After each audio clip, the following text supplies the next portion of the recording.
आज की इस क्लास में हम डिस्कस करने वाले हैं आपके साथ क्लास 10th का चैप्टर नंबर 2 जिसे हम कहते हैं एसिड बेसिस एंड सॉल्ट्स। और इस चैप्टर से रिलेटेड आपके पास जो बोर्ड के एग्जाम में क्वेश्चंस आते ही आते हैं एटलीस्ट 5 मार्क्स तक। ठीक है, तो आज की क्लास में इस चैप्टर को डिस्कस करेंगे।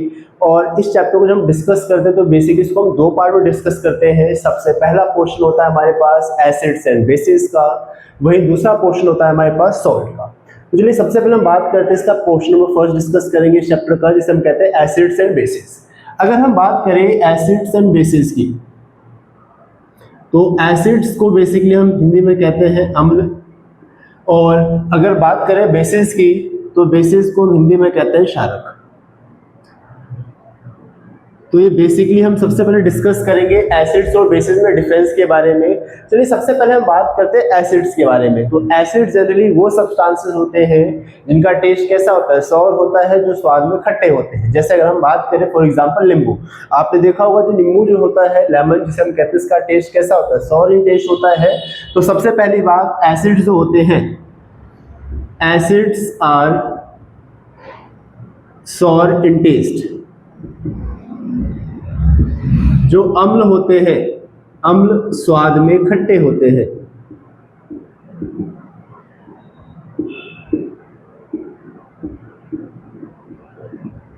वही अगर हम बात करें बेसिस की, तो बेसिस की अगर हम बात करते हैं तो बेसिस कैसे होते हैं, bases are bitter in taste. जो बेसिस होते हैं, जो क्षारक होते हैं, वो स्वाद में कड़वे होते हैं। तो जो बेसिस होते हैं हमारे पास, bases are bitter in test.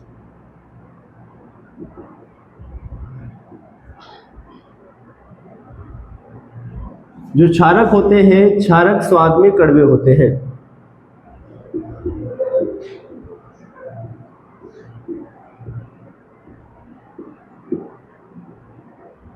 दूसरी इंपॉर्टेंट बात, अगर आप देखें लिटमस पेपर से, ठीक है, अगर आप लिटमस पेपर से टेस्ट करना चाहें तो जो जितने भी एसिड्स होते हैं ये सभी के सभी ब्लू लिटमस पेपर को रेड में कन्वर्ट कर देते हैं।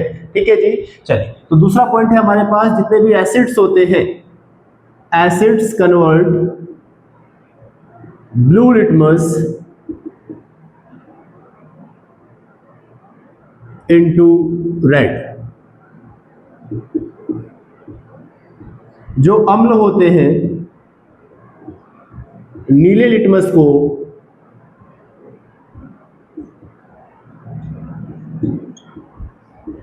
लाल में परिवर्तित कर देते हैं।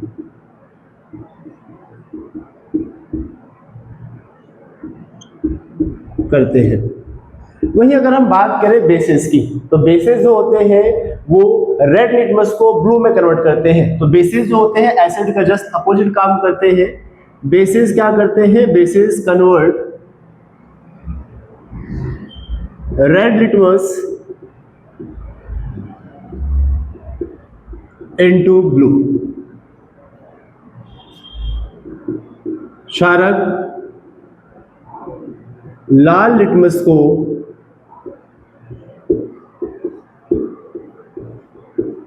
नीले में परिवर्तित करते हैं।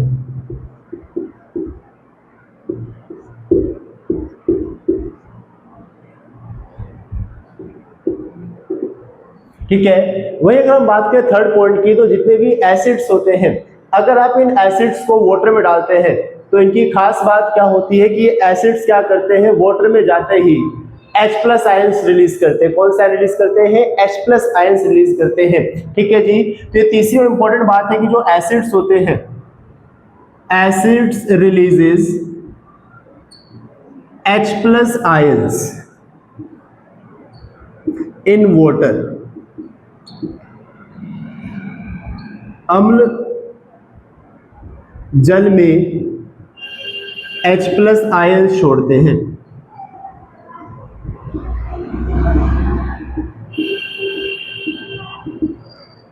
वहीं अगर आप बेसिस की बात करें तो बेसिस कौन सा रिलीज करते हैं, OH- आयन। तो bases releases OH- ions in water.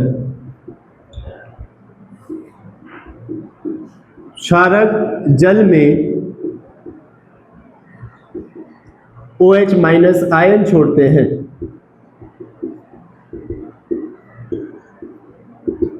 ठीक है। फोर्थ पॉइंट हमारे पास क्या है, जितने भी एसिड्स होते हैं अगर आप इन एसिड्स के पीएच को मेजर करते हैं तो एसिड्स का पीएच जनरली लेस देन 7 होता है। इट मींस एसिड्स का पीएच 0 to 7 के बीच में लाई करता है। और ये पीएच क्या होते हैं, पीएच वैल्यूज क्या होती है, ये आगे आने वाले वीडियोस में आपको अच्छे से समझ में आ जाएंगी। तो अभी आप देखेंगे जो एसिड्स होते हैं, acids have pH less than 7।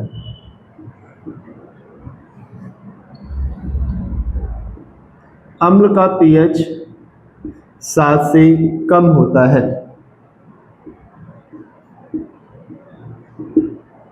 और जो बेसिस होते हैं, बेसिस का पीएच 7 से ज्यादा होता है। तो बेसिस हैव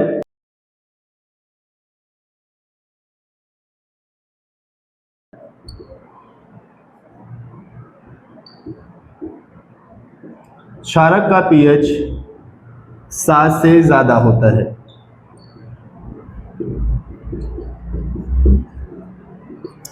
तो ये आपके पास बेसिक डिफरेंसेस, कुछ बेसिक पॉइंट्स है एसिड्स और बेसिस के बीच में डिफरेंशिएशन के। इन पॉइंट्स को जरूर याद रखेंगे। ये आपके पास जो डिफरेंसेस है ये फिजिकल बेसिस है। आगे हम डिस्कस करेंगे कि कैसे ये एसिड्स और बेसिस केमिकल रिएक्शन शो करते हैं, तो उनमें कैसे केमिकली डिफरेंशिएट कर सकते हैं, इन बातों को भी डिस्कस करेंगे।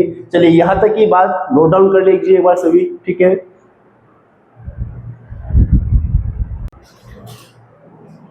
तो चलिए अभी तक आपने देखा कि एसिड्स और बेसिस में डिफरेंशिएशन के बारे में। अब हम बात करेंगे जो एसिड्स और बेसिस है, इन एसिड्स और बेसिस को भी डिफरेंशिएट करेंगे। कुछ ऐसे एसिड्स होते हैं हमारे पास जिन्हें हम स्ट्रॉन्ग एसिड्स कहते हैं, साथ में कुछ ऐसे भी एसिड्स होते हैं जिन्हें हम वीक एसिड्स कहते हैं। तो सेम लॉजिक अप्लाई होता है बेसिस के साथ भी, कि कुछ ऐसे बेसिस होते हैं जो बहुत ही स्ट्रॉन्ग होते हैं, कुछ ऐसे होते हैं जो बहुत ही वीक होते हैं। तो एक्चुअल में क्या है ऐसी खास बात जो कुछ एसिड्स को स्ट्रॉन्ग बनाती है और कुछ एसिड्स को वीक बनाती है। तो चलिए सबसे पहले हम बात करते हैं एसिड्स के डिफरेंशिएशन के बारे में, या एसिड्स को हम कैसे क्लासिफाई करते हैं। तो जो हमारे पास एसिड्स होते हैं जिन्हें हम अम्ल कहते हैं, ये जो एसिड्स हैं इनमें से कुछ होते हैं स्ट्रॉन्ग एसिड्स जिसे हम कहते हैं प्रबल अम्ल, वहीं कुछ होते हैं हमारे पास वीक एसिड्स जिन्हें हम कहते हैं दुर्बल अम्ल।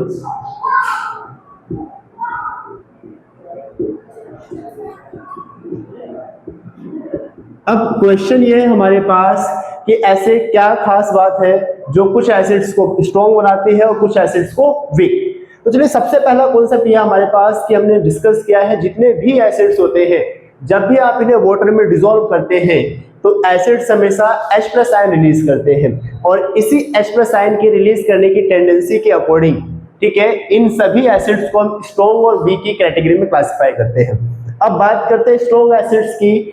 स्ट्रॉन्ग एसिड्स ऐसे एसिड्स होते हैं जो वाटर में कंप्लीटली डिसॉल्व हो जाते हैं, उनके पास जितना भी H+ आयन होता है वो सारा का सारा H+ आयन रिलीज कर देते हैं। ऐसे एसिड्स को हम कहते हैं स्ट्रॉन्ग एसिड्स। वहीं अगर हम बात करें वीक एसिड्स के बारे में, तो वीक एसिड्स ऐसे एसिड्स होते हैं जो वाटर में कंप्लीटली डिसॉल्व नहीं होते, सारा का सारा H+ आयन रिलीज नहीं करते। तो स्ट्रॉन्ग एसिड्स की अगर हम बात करें तो ये क्या होते हैं, ये ऐसे एसिड्स होते हैं which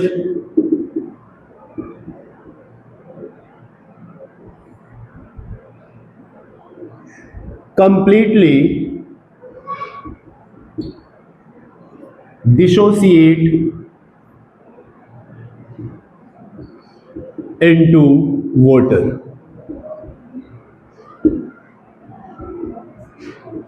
ऐसे अम्ल जो जल में पूर्णतः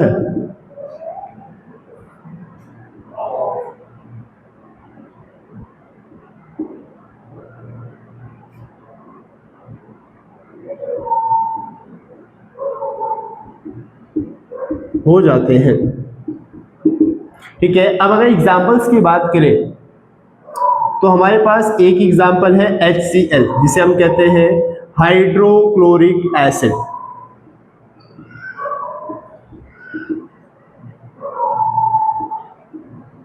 या हाइड्रोक्लोरिक अम्ल।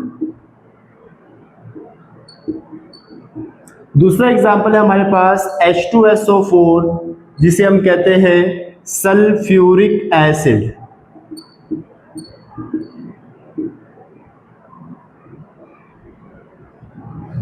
या सल्फ्यूरिक अम्ल। तीसरा एग्जाम्पल है हमारे पास HNO3 जिसे हम कहते हैं नाइट्रिक एसिड या नाइट्रिक अम्ल। सेम वही अगर हम बात करें वीक एसिड्स की, तो वीक एसिड्स कंप्लीटली डिसोसिएट नहीं होते, ठीक है। तो आप ये कह सकते हैं कि those acids which do not completely dissociate into water, ऐसे अम्ल जो जल में पूर्णतः विखंडित नहीं होते हैं।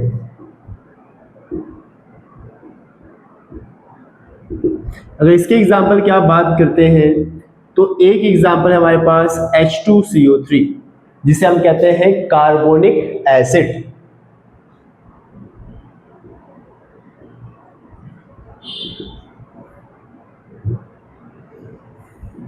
या कार्बोनिक अम्ल।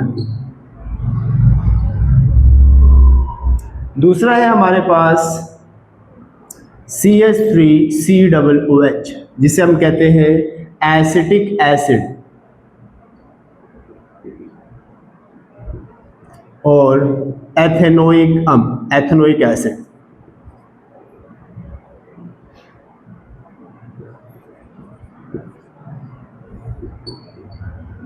एसिटिक अम्ल या एथेनोइक अम्ल।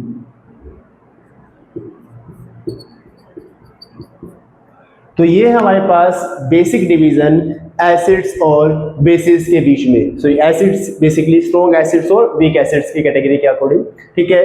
तो ये हमारे पास एसिड्स का एक्चुअल डिवीजन। तो चलिए अब हम बात करेंगे बेसिस में डिवीजन के बारे में कि कैसे हम बेसिस को क्लासिफाई कर सकते हैं। तो सेम ऐसे ही जैसे हमने एसिड्स के बारे में पढ़ा कि एसिड्स को हम स्ट्रॉन्ग एसिड्स और वीक एसिड में डिवाइड कर सकते हैं, सेम यही कंडीशन होती है बेसिस के साथ भी।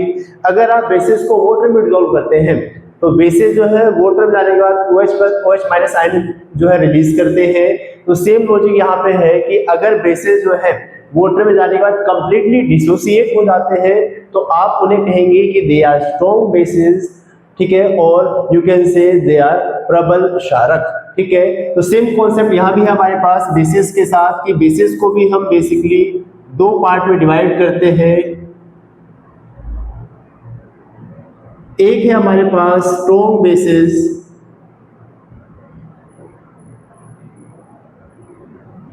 जिसे हम कहते हैं प्रबल क्षारक, दूसरा है हमारे पास weak base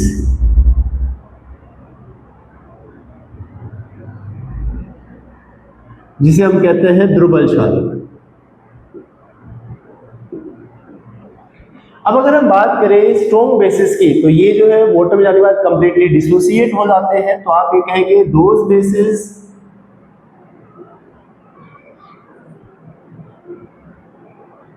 which completely dissociate into water, क्षारक जो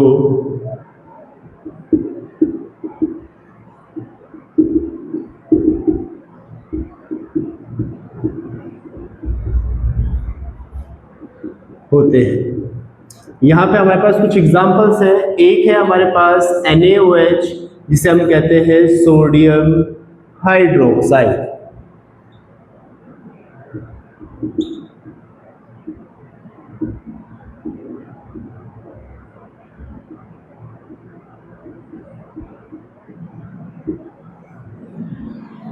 दूसरा है हमारे पास KOH, जिसे हम कहते हैं पोटेशियम हाइड्रोक्साइड।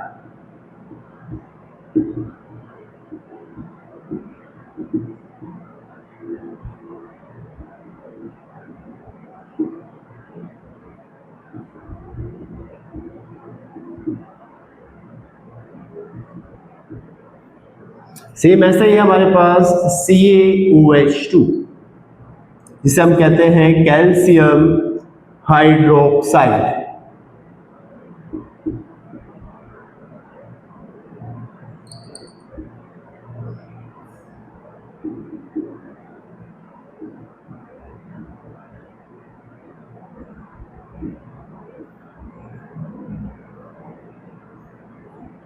वही अगर हम बात करें वीक बेसिस की, तो वीक बेसिस क्या होते हैं? दोज बेसिस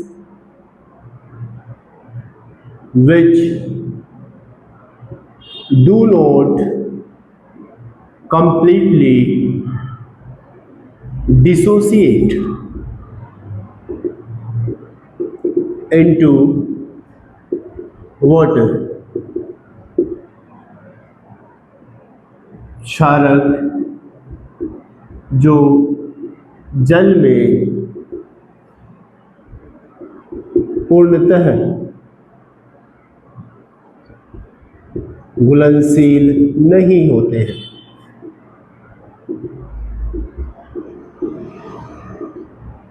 इसके एग्जाम्पल है हमारे पास NH4OH, जिसे हम कहते हैं अमोनियम हाइड्रोक्साइड।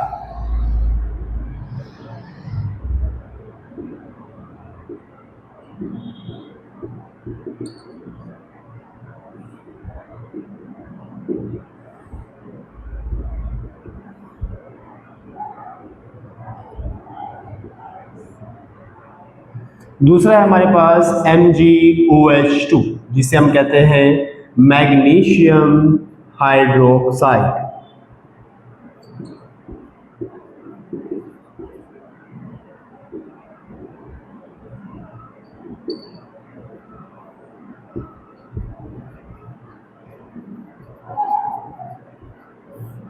तो ये हमारे पास एसिड्स और बेसिस के डिवीजन से नेक्स्ट क्लास में हम डिस्कस करेंगे कि क्या हम सभी एसिड्स को और बेसिस को टेस्ट करके ही बता सकते हैं, क्या ये सभी एसिड्स और बेसिस को टेस्ट करके ही टेस्ट करना जरूरी है।